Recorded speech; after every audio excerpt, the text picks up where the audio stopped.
Ami aufu ka waleɲuman ko aw bisimila Sherifla TV ka dɔgɔkun kunnafoni kɛnɛ kan min bi kunnafoni kɛ bɛn nɛgɛkun kelen ye ka bɛn aw bɛɛ lajɛlen ma. A bɛ daminɛ ni Mali silamadinɛ ɲɛmaw ka fara ɲɔgɔn kan jɛkuluba groupement des leaders spirituels musulmans du Mali ma ɲɛma silamaya dɛmɛtɔ Ansaru ɲɛjɔyɔrɔ a Seyada Sherif Usmane Madana Haidara nɔna bilala dimanche 2 janvier kalo tile 28 san 2018 Barawuli cercle la Segu jamana kan a den fɛ ni o ye a Seyada Aliyu Usmane Haidara ye ka sabu kɛ silamaya dɛmɛtɔ Ansaru minnu bɛ Barawuli cercle la u kɛmɛ ka u jabala siège birikiden fɔlɔ da min bɛ se ka to o bi jɔ ni k'o ban walasa baaraw minnu kan ka kɛ silamaya dɛmɛni na hali bi o bɛ se ka nɔgɔya u bolo. A Seyada Aliyu Usmane Haidara ale taamana ka taa i sejɔ a kɛnɛ ka cɛkɔrɔba jɔyɔrɔ fa ni ka birikiden ngale da an ka maa minnu kun bɛ taama in na o ye Amadu Jalo ani Samba Traoré ye. Karamɔgɔba a Seydi Sherif Usmane Madani Haidara denkɛ Seydi Aliyu Usmane Haidara a bisimilala nisɔndiya kɔnɔna na Barawuli cercle kɔnɔ Barawuli Ansaru fɛ a ka o taama in Barawuli kɔnɔ a laɲini kun ye ka se ka taa Barawuli Ansaru ka siège birikiden fɔlɔ da siège kura min ni a bɛ nana jɔ Barawuli Ansaru fɛ a kun de ali bi ka se k'u ka ansariya layiduw kurakuraya ani ali bi ka dɔ fara u ka wulikajɔ n'u ka cɛsiriw kan silamɛya jɔli baaraw la. An ka ku cɛwra an ka tɛmɛ kan wa ni Ala sɔnna ni an ka ɲɛta birikiden fɔlɔ datɔla ye an ka sirifu fɛ wa an t'an tamada section ye bilen dɛ n b'a fɔ yɔrɔ la an t'an tamada yɔrɔ si ye bilen ni Ala sɔnna an b'a ledun tɛ ni nɔ ka sirifu kan seere ni Ala sɔnna section bi tanu yɔrɔ o yɔrɔ an ye sirifu kan seere an bi ye baara min ni Ala sɔnna n'an bɛna kɛ bi siège do mun siège dinɛw kundonyɔrɔ sigiw fɔrɔ chaise mais ni ko b'a la dɔrɔn k'o ye Ansar de ye ɲɔnɛ so ye dinɛw kufɔyɔrɔ sigiyɔrɔ chaise de don an ɲɛ bɛ kɛnɛ na biriki minnu y'a la nɛnɛ nin ye dɔgɔkun baara dɔrɔn de ye fɔlɔ biriki pilɛ min b'an bolo sisan 5000 crédit b'an bolo 6000 o ye dɔgɔkun baara de ye n'an ye tile 15 sɔrɔ a bɛ fili yama ni Ala sɔnna. Barawuli Ansaru ka ni siège belebele min ni a joli baaraw bɛna dadoni a bɛna kɛ silamɛw bɛɛ lajɛlen de jɛyɔrɔ ye k'a daminɛ Mali silamɛw la farafina silamɛ diinɛmɔgɔw fo ka taa bila diɲɛ siligina ni silamɛw bɛɛ lajɛlen na. Barawuli Ansaru ka ni siège in kɔnɔ bolifɛn jɔyɔrɔw place b'a kɔnɔ n'u k'a ma ko parking bureau b'a kɔnɔ ɲɔgɔn kuma ɲɔgɔnya so dɔw bɛna ladilan dunanjiginsow bɛna jɔ a kɔnɔ walasa ka se ka silamɛw bisimila ani fana silamɛw ka ɲɔgɔn kunbɛbaw siège in bɛna se ka o fana bisimila an b'aw ladɔnniya k'a fɔ o sojɔ baara ninnu bɛɛ lajɛlen de bɛna kɛ lakana batoli kɔnɔ ani sariya bato kɔnɔ. Barawuli maa ɲɛmaw ka fɔ la ko Ansaru dagayɔrɔ min bɛ ka jɔ olu ka cercle kɔnɔ ko a bɛ silamɛya dɛmɛtɔ Ansaru ka timinandiya ko fɔ kosɛbɛ. N bɛ kɛnɛ in kan nisɔndiyalen don kosɛbɛ nin kɛnɛ yana a ka sigi ne ka ŋaniya kun don k'a sɔrɔ ma kɛ maire ye k'a fɔ ne Amala ni ne kɛra maire ye n bɛ siyɔrɔ di Haidara ma Barawuli yan ne kun y'o ŋaniya Ala ye maire latigɛ Ala ni an bangebaaw ka dugawu an'an ka dugu maa barikamaw ka dugawu ka fara an ka kabila ɲɛmɔgɔ bɛɛ kan o tuma na ni an nana o kɛnɛ kan k'a fɔ ko Ala ye an ka ŋaniya sirilen sabati kana se bi ma ka jamana bi maa minnu yamariya ni dugukolo dili ye olu ka yɔrɔ jira Haidara la k'a fɔ ko a bɛ se ka sigi yan ka bɛn ne tile ma ne ka laɲini kun don o diyara ne ye n b'a barikada kɛ mɔgɔ minnu kɛra sababu ye ko ale bi ka aw fo k'a fɔ Ansardin mɔgɔw ɲɛna aw ma fili a ma fili a bɛ sira ɲuman kan ale bi aw k'aw cɛsiri diinɛmɔgɔw ko mɔgɔ si yɔrɔ si tɛ taa ɲɛ ko an ka ɲɔgɔn minɛ juruba kelen na donc ne hakili la k'a fɔ o baara de bɛ sen na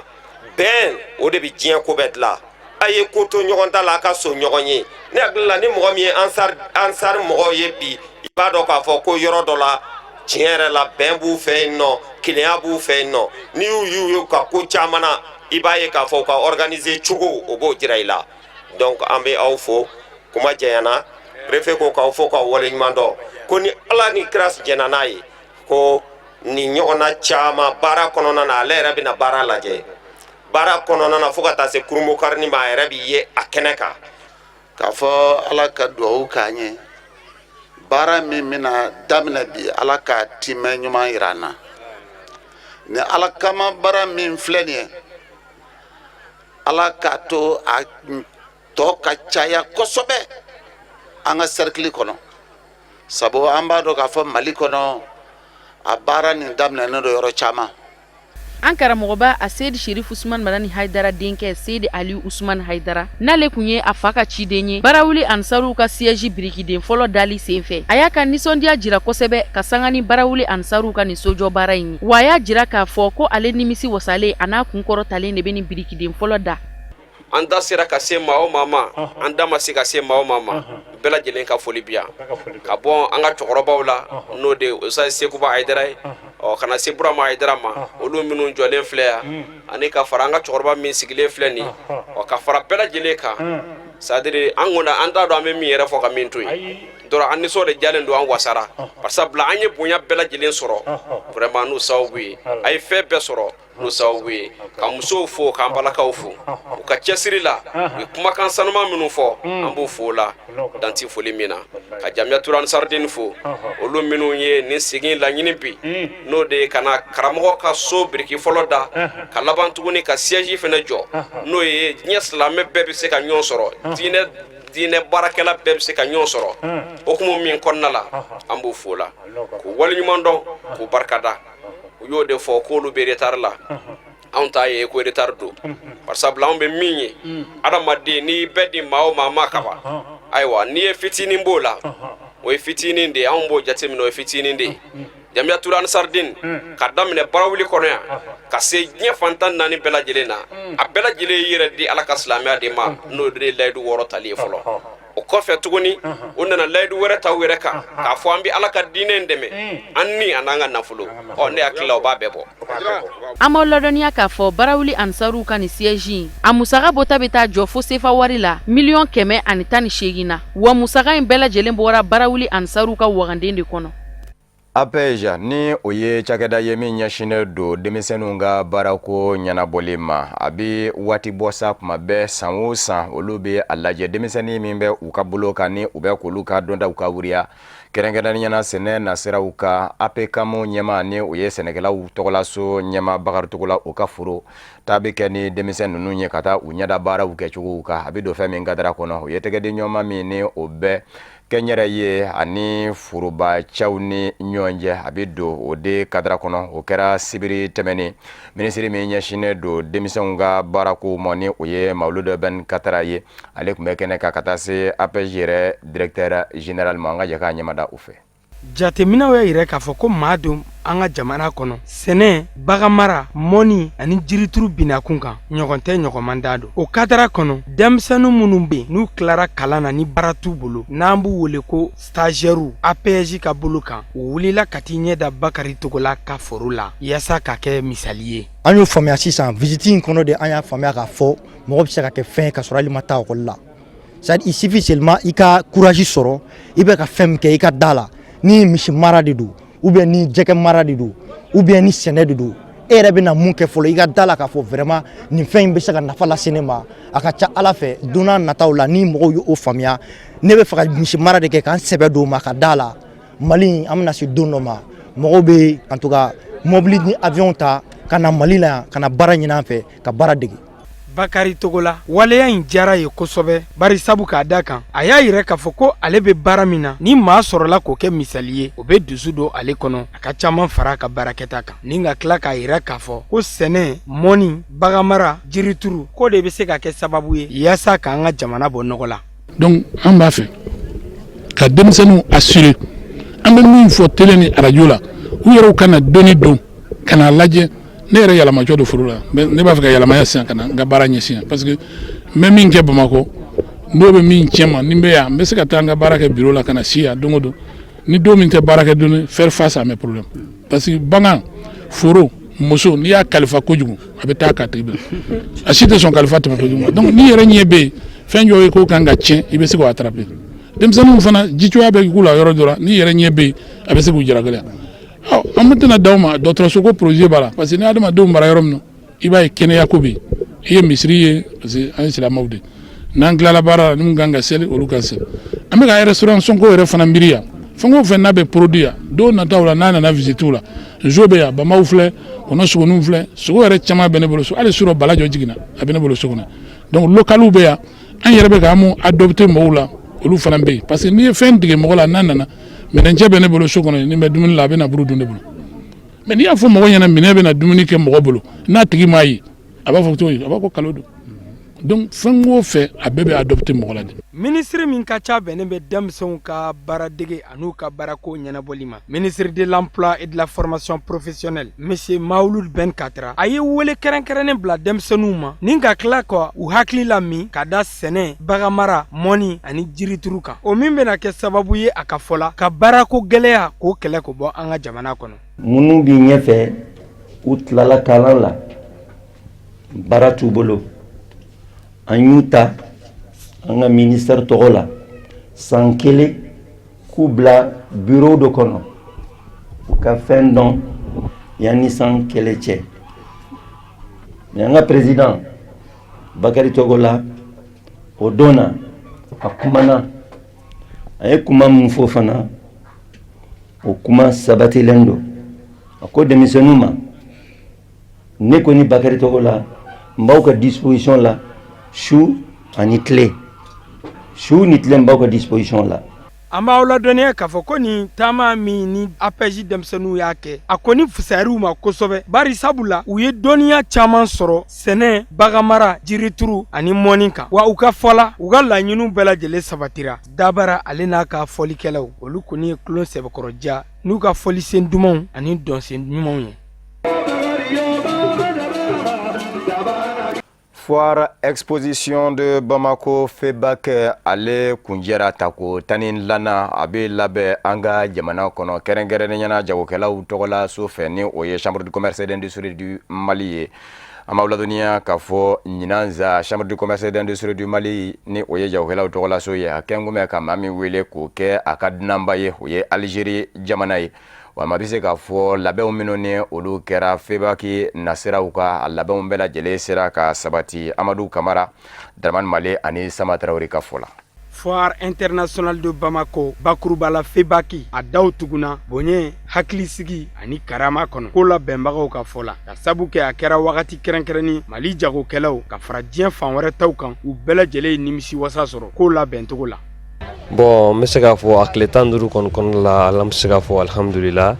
vraiment foire in kɔni an bɛ se k'a fɔ organisera ka ɲɛ kosɛbɛ publicité caman kɛra client bɔra kalama bon comme client kɛra cogo cogo bɛɛ tɛ se ka kɛ sannikɛla ye dɔw bɛna lajɛli kɛ bon comme foire yɛrɛ kun ye i ka minɛn ka lakodɔn an bɛ yan foire kɔnɔ tile damadɔ dɔrɔn de don mais alhamdulillah mɔgɔ caman an ka minɛnw dɔn ka dɔn an ka minɛnw ye min ye et puis fana sanni an bɛ se k'a fɔ alhamdulillah o fana o dɔɔni kɛra donc an bɛ Ala fo ka barikada foire ko in kɔni aw sara an ma an bɛ se k'a fɔ alhamdulillah foire in sara an ma kosɛbɛ foire in a dabɔra min kama a laɲini yɛrɛ ye min ye bon an bɛ se k'a fɔ o lasɔrɔla dɔɔni parce que mɔgɔ caman lakodɔn foire in kɔnɔ. Bon n nana foire la bi bon vraiment ne c'est pour ka na foire la organisation ni fɛn bɛɛ a passera ka ɲɛ voilà bon vraiment des gens mɔgɔw bɛ fɛ ka na foire in na n'a sera ka continuer quelques jours aussi a bɛ se ka ɲɛ hakilina min bɛ na a labɛn cogo ɲɛna parce que comme n y'a fɔ cogo min na nin c'est pour la ye mɔgɔw dɔ y'a fɔ foire tun bɛ cogo min na ani sisan u tɛ kelen ye san o san organisation kura de bɛ kɛ ni ko bɛ kɛ a bɛ hakilina di san wɛrɛ ta tɛna kɛ comme tan tugun organisation wɛrɛ bɛ na o de vraiment ɲinan ta ye a bɛ na. Nin tako tani filanan maa minnu yera kɛnɛ kan ka bɔ Mali kɔnɔ ani diɲɛ fan wɛrɛw fɛ ka fara sannikɛlaw kan u bɛɛ lajɛlen nisɔndiyalen a jira k'a fɔ ko ɲinanta kɛra ɲɔgɔn tɛ ɲɔgɔnmadan ye. B'an bɛ min na yan nɔ ka mɔgɔw dɛmɛ u ka motow garder pour ka fɛn ka n'u sɔrɔ u dɔntɔ u ka bɔtɔ u ka bɔ ka ɲɛ u ka sanni kɛ hakilisigi la ka segin ka taa so an bɛ o de la yan parking b'an bolo kabini FEBAC daminɛna kabini bitari bɛ yen fo ka na sisan ma n'a kɛra u b'a tila aw ni ɲɔgɔn cɛ commerçant dɔ tɛ aw ni ɲɔgɔn cɛ sisan yan côté ye o ye coordination nationale ta ye côté dɔ nin o ye Sénégal ta ye bon an bɛ denmisɛnw bila a la u b'a jira an yɛrɛ cɛkɔrɔbaw bɛ taa a bɛna lajɛ n'a sɔrɔ fɛn ma tiɲɛ da mɔgɔw ka moto gardela ka ɲɛ an b'o de la yan fo ka na fɔriba n Ala sɔnna ba su in na Ala barika la. Yaasa nin ko bɛɛ lajɛlen ka kɛ bɛn ani karama kɔnɔ ko la bɛnbagaw ye lakana sabati fan bɛɛ lajɛlen fɛ yaasa maaninfinw u bɛ se ka donni ka bɔ kɛ hɛrɛ la cogo min na. awa dɔw tɛ sɔn ka se ka fɛ ni mɔgɔ min tɛ sɔn ka se ka fɛ u bɛ taa an bɛ o de la dɔw bɛ na u b'a fɔ ko ayi ko mɔgɔ tɛ don olu ka segi kɔnɔna la ko olu ka segi tɛ fɛ an bɛ ka tigɛ wari d'u ma olu bɛ segin olu bɛ taa an y'o caman ye mais sisan kɔni ça va mɔgɔw bɛ ka faamu si marifa yɛrɛ dɔw bolo u b'a bila yan u bɛ taa n'u tilara u bɛ n'a nɔfɛ.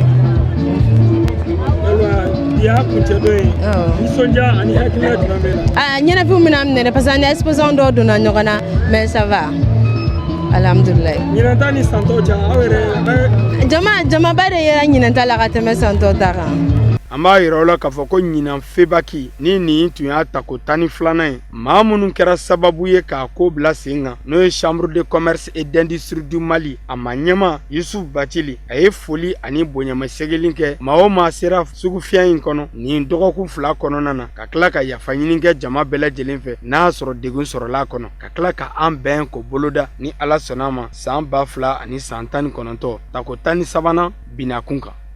Sigi min bolodalen kundo Mali kɛnɛya binaku ka jateminɛ kɛ gwɛlɛyaw minnu bɛ Mali kɛnɛyaw la o sigi kunjɛra tile 7 kɔnɔ maa minnu bɛ yen nɔ ni olu ye kɛnɛya ɲɛdɔn manganaw ye ka taa se Mali jamana ma ɲɛmaw ni u dɛmɛbaw ma a waribɔbaw ani minnu ka baaraw ye ka se ka dɔndaw ka wuriya u jɛra ka sɛgɛsɛgɛliw kɛ kɛnɛya nasiraw bɛɛ lajɛlen ka min bɛ se ka to gwɛlɛyaw minnu bɛ yen kuma bɛɛ n'olu bɛ to ka ye kɛnɛya ko ta fan fɛ o gwɛlɛyaw bɛ se ka sidɔn ni ka furakɛ cogo sɔrɔ u la kɛnɛ in kan. An ka minisiri min ɲɛsinnen don kɛnɛya ko ma professeur Samba Ousmane So ale tun bɛ ka minisiri ɲɛma jɔyɔrɔ fa ni o ye Sumelu Bubeyi Mayiga ye. U kɛlen kɔfɛ ka u faso kanu yira ni hymne national dali ye ka kɛ bonyamasegi ye k'a ɲɛsin jamanaden minnu bɔnɛna u nin na fɔ ka se an ka kɛlɛcɛ minnu binna kɛlɛkɛyɔrɔ la k'a sababu kɛ banbaganciw ye ni hakili falefale kɛnɛ in baaraw sɔrɔla ka sigi sen kan min ni a baaraw bɛɛ kɛra an ka Mali cakɛda 3 fɛ cakɛda min ka baaraw ɲɛsinnen don kɛnɛyako ma ani muso ni den ni denbaya tɔgɔla cakɛda ka fara ɲɔgɔn dɛmɛ ani kɛrɛfɛden kɛlɛli cakɛda kan hakili falefale in bolila dakun 3 kan ni o dɔ ye mara taabolow ani baaraw cogoya fɔ ka se musakakow ma nunu ye dakun ye minnu ni laɲini caman de bɔra a kɔnɔ. Baara tun bɛ min kan baara tun bɛ ɲɔgɔn ye de la i n'a fɔ dɔgɔtɔrɔso baarakɛlaw ani anw mun ye banabagatɔ bɛɛ bɛ bana gɛlɛya mun bɛ olu fan fɛ gɛlɛya mun bɛ an bɛ gɛlɛya mun sɔrɔ yen an bɛ se ka fɛɛrɛ jumɛn kɛ pour que baara ka se ka taga baara tun b'o de kan donc an ye hakili jagabɔ kɛ a bɛ ɲɛ cogoya min na an y'o ɲɛ yira ɲɔgɔn na o kɛra sɛbɛnba ye n'an y'o di gouvernement ma k'a fɔ anw bolo n'a kɛra nin cogoya in na a ka ca Ala fɛ a bɛ ɲɛ o sɛbɛn de dira wulada in na. An ka jamana ɲɛmɔgɔw tɔgɔ la minisiri min ka caw ɲɛsinnen don kɛnɛyako ma a ye foli ni bonyamasegi kɛ nin baara in labɛnbagaw bɛɛ lajɛlen ye ka tila ka hakilisigikan fɔ u ni u dɛmɛbaga jɛkuluw ye ni o de ye k'a yira u la k'a fɔ u ka laɲini minnu kɛra nin tile 3 baara in kɔnɔ ko ɲɛna sɔrɔ olu la ko ka sabu kɛ ko ninnu ye laɲiniw ye minnu ni u bɛ maliyɛnden bɛɛ ka lafiya ko fɔ. Ni tile 3 baara min kɛra kɛnɛya ni adamadenya taabolo dilanni kan an ka jamana kɔnɔ a ma kɛ basi kama an ka taabolo minnu b'an bolo sisan u caman mɛnna an bolo waati sera sa f'an ka yɛlɛma ka d'a kan dɔ farala maliden hakɛ kan ka d'a kan fɛn caman cogoya yɛlɛmana donc bi anw bɛ retard la dɔɔni f'an ka wuli k'o fɛn ninnu yɛlɛmaliw ɲɛɲini joona walasa lafiya bɛ se ka don adamadenya la an ka jamana kɔnɔ cogo min na o de y'a to premier ministre y'a ɲini an fɛ ka ni an dɛmɛbagaw ye commission b'a sigi commission ni a mɔgɔ ka ca a ɲɛmɔgɔ y'a kun bɛ professeur Dulaye Konate bolo an ye an ka jamana ministre kɔrɔ ɲumanba dɔ wele ka na n'o ye docteur Fatumata Nafo Traoré u nana ka na an dɛmɛ an ka hakilila jagabɔ kɛ ani mɔgɔ sen b'a kuma la dɔgɔtɔrɔ dɔrɔn tɛ dɛ mɔgɔ bɛɛ an ye bɛɛ wele fɛn fɛn bɛ se k'an dɛmɛ syndicat b'o la communauté représentant b'o la mɔgɔ caman b'a la an bɛnna fɔla sisan u nana ni sɛbɛn dɔ ye sɛbɛn min vraiment a nafa bɛna bonya an bɛɛ ma o sɛbɛn a bɛnkanama don an bɛna sigi sisan k'o de yira gouvernement na donc ani gouvernement bɛna bɛn a la u bɛ se ka bila sen kan cogo min malidenw bɛ se ka nafa sɔrɔ. An bɛ aw ladɔnniya k'a fɔ hakili falefalen kɛnɛ ye kun fɔlɔ min tɛmɛna novembre kalo tɛmɛnen san 2017 ka kɔn nin ɲɛ o tun bɛ kalanko kan ninnu ye fɛn 2 ye minnu ni u bɛ bunahadamadenya lafiya ko fɔ. maa bɛ se k'a fɔ ko tare kunnafonidilaw ka kalanso o sera ka dayɛlɛ an ka jamana kɔnɔ sa école supérieure de journalisme et des sciences de la communication a co ko n bɛ Darusalamkaw fɛ yen nɔ an b'aw ladɔnniya k'a fɔ ko in sera ka dankɛnɛmaya ni Mali maa ɲɛmaw ka wulikajɔw n'u ka cɛsiriw de a bɛna kɛ sababu ye an ka kalanden minnu bɛ yen ni u y'a kanu ka kɛ kunnafonidilaw ye kunnafonidila jolenw u kɛlen ka baki sɔrɔ u bɛ se ka taa nin kalanso in na ka sɔrɔ u ma jamana wɛrɛ sɛgɛrɛ a y'a min ye kalandenw ye u ka doni o kɛra ntɛnɛndo maa 25 kalandenw na olu de kɛmɛ ka bisimila minɛ a kɔnɔ. Nin kun ye fɔlen kɔrɔ ye min n'a kun layidu tara wa a waleyalen filɛ nin ye bi kunnafonidilaw ka sanfɛ kalansoba n'o ye école supérieure de journalisme ye a hakilinaw tara n'an ka jamana ɲɛmɔgɔw ka wulikajɔw ye wa a sigilen min filɛ nin ye sen kan kun wɛrɛ fosi t'a la fɔ n'a kɛra Mali jamana kalandenw minnu y'a kanu ka kunnafonidi kalanw kɛ n'o ye journalisme kalanw ye ka sira kura dayɛlɛn u ye min bɛ se k'a to u b'o kalanw waleya. Comme bɛɛ tun preselen don pour que kalan ka damina écoledenw an ye concours kɛ écoledenw donna écoledenw yɛrɛ tun preselen don donc an ma ɲini ka mankanba kɛ pour que ka rentrée kɛ an ye rentrée in kɛ an yɛrɛ b'a wele ko entrée pédagogique donc entrée officielle yɛrɛ bon an bɛ ka disposition ta pour que n'an ka ɲɛmaw bɛn n'a la an ka titel bɛn n'a la an ka se ka cérémonie ba kɛ pour que bɛɛ ka dɔn k'a fɔ école de journalisme ye baara daminɛ. Pour que mɔgɔ ka dɔ yan nɔ il faut qu'il ka concours de kɛ bon minnu tun bɛ se ka concours kɛ u tun kan ka kɛ bacheliers de ka kɛ bacheliers ye et puis u si tun man kan ka tɛmɛ san 24 kan janvier in na voilà o de tun y'a condition ye pour que u ka se ka dɔ école in kɔnɔna na kalan in bɛ kɛ san 3 de kɔnɔ san 3 kɔnɔ en tout cas diplôme fɔlɔ bɛ sɔrɔ n'i ye san 3 de kɛ o b'a fɔ a ma ko licence jamana wɛrɛ maliyɛnw a dayɛlɛla maliyɛnw de kama mais jamana wɛrɛ denmisɛnw fana bɛ se ka na kalan kɛ yan nɔ. Nin kalanso kura min dayɛlɛnen filɛ nin bi don n'a nataw la u labɛnnen don ka mɔgɔw ka dɔntaw kawuriya kɛrɛnkɛrɛnnenya la journalisme yɛrɛ dɔnniya bɛ mɔgɔ minnu na n'o y'a professionnels yɛrɛ ye nka o tɛ taa cakɛdaw ka baaraɲɔgɔnya kɔ kɛrɛnkɛrɛnnenya la audiovisuel yɛrɛ cakɛda minnu yɛrɛ sigilen don ka ban an ka jamana kɔnɔ. Voilà écoleso in dayɛlɛla de pour que a ka se ka baara in ɲɛ yira minnu ma deli ka baara kɛ ka baara ɲa yir'u la mais a prévoilen do fana minnu b'a baara la n'a diplôme t'u bolo olu fana ka se ka na an ka école kɔnɔ ka tile damadɔ kɛ ka dɔgɔkun damadɔ kɛ pour que ka yɔrɔ dɔ faamuya la mais dɔw yɛrɛ bɛ se ka na ka dɔ écoledenw ninnu fɛ fɔlɔ ninnu fɛ ka san 3 kɛ pour que u ka se ka diplôme sɔrɔ. A kalandenw bɛ taa mɔgɔ 25 ɲɔgɔnna la u nisɔndiyalen don bi kosɛbɛ n'u hakɛya ye u ka kalanso kɔnɔ wa u ka kalanw bɛ ka kɛ u kunna kɛcogoya minnu na o bɛ ka tɛmɛ u jimi siraw fɛ. Journalisme kalan n bɛ se k'a fɔ a kun bɛ i n'a fɔ ne ka sogo de kun don kuma bɛɛ n ka laɲini de kun don ala barika la ɲina a nana Mali la dayɛlɛnna a diyara an bɛɛ ye maintenant depuis an y'a daminɛ tɛnɛndon baara bɛ ka kɛ ni cɛsiri ye maîtres bɛ ka na wagatiw la école yɛrɛ minnu bɛ ka baaraw sigi sen kan n'o ye écoleso ɲɛmɔgɔw ye kuma o kuma n'an mago b'u la u ka dayɛlɛnnen don an ye bon an yɛrɛ damaw fɛnɛ ni ɲɔgɔn cɛ an donna ɲɔgɔn na ka ban hakilinaw bɛ ka falen et puis cours yɛrɛ kalan taabolo yɛrɛ fɛnɛ bɛ k'an diya kosɛbɛ. N bɛ école ɲɛmɔgɔw fo u ka nin écoleso in créeli la hakilina ɲɛnamaba de don jamana mago tun bɛ journaliste écoleso la parce que an y'a ye maliyɛnw tun bɛ bɔ ka taa journalistiya kalan kɛ jamana wɛrɛw de la a écoleso tun tɛ jamana yɛrɛ bolo donc école in dayɛlɛli ye o ye hakilina ɲɛnamaba ye min ni foli ka kan an yɛrɛ nisɔndiyalen don an minnu kɛra kalanden fɔlɔw ye an ye concours kɛ concours ala y'a kɛ an sɔrɔla mɔgɔw la mɔgɔ minnu taara vraiment o diyara an yɛrɛ ye kosɛbɛ an nisɔndiyalenba de don i ko kalan daminɛna c'est vrai an y'a daminɛ lundi kunna sini an y'a daminɛ bon a daminɛ kɔni gɛlɛya foyi t'a kɔnɔna na fɔlɔ a ko bɛ ka kɛ ka ɲɛ a ka di an ye a ka kɛ cogo min na a bɛ ka kɛ ten école maîtres bɛ ka na u bɛ ka kalan kɛcogoya la an bɛ ka faamuyali dɔw sɔrɔ a kɔnɔna na an yɛrɛ ni ɲɔgɔn cɛ vraiment ça va an bɛnnen don ko la an ka di problème wɛrɛ fosi tɛ yen pour le moment. Bon a daminɛ kɔni ka fisa ani karamɔgɔw bɛnnen don a la an yɛrɛ kalanden dama an bɛnnen don a la. An ka karamɔgɔw u bɛɛ bɛ hauteur la wa an yɛrɛ an bɛna fɔ an ye duba kelen de yan nɔ mɔgɔ si tɛ mɔgɔ bɔ mɔgɔ la ala an bɛ yan nɔ an bɛ kalan kɛ normalement gɛlɛya foyi de t'a la. Kunnafonidi kalanw ale ye baara ye min n'a bɛ se ka ko caman lase adamaden ma i ka baara taabolo kɔnɔ. Mɔgɔ minnu n'olu kɛra kalanden fɔlɔw ye nin kalanso in na u sigilen don n'a ye k'a fɔ jɔyɔrɔba de bilalen don k'u makɔnɔ ka sanga ni u ka kalan kuncɛw ye. A sinsinbere bɛ se ka kɛ journaliste kan ka mɛn ka a sin ka tiɲɛ fɔ a lamɛnbagaw ye. Journalisme man kan tɛ ka kojugukɛlaw kɔ dogo ka galon tigɛ ka naga-nagakan fɔ a lamɛnbagaw ye. I kan ka mɛn k'i sin du moment où i yɛrɛ y'a fɔ k'i bɛ kɛ journaliste i bɛ mɔgɔw kunnafoli i kan ka kunnafoli jɛlen ni kunnafoli sinsinnenw d'u ma. I bɛ layidu de ta i lamɛnbagaw ye k'i bɛ tiɲɛ f'u ɲɛna. Donc i kan ka mɛn ka tiɲɛ de fɔ i ka baara kɔnɔna na. Kunnafoni ɲinicogo ɲuman sira ɲuman kan ani ka kunnafoni jɛlen k'a di lamɛnbagaw ma.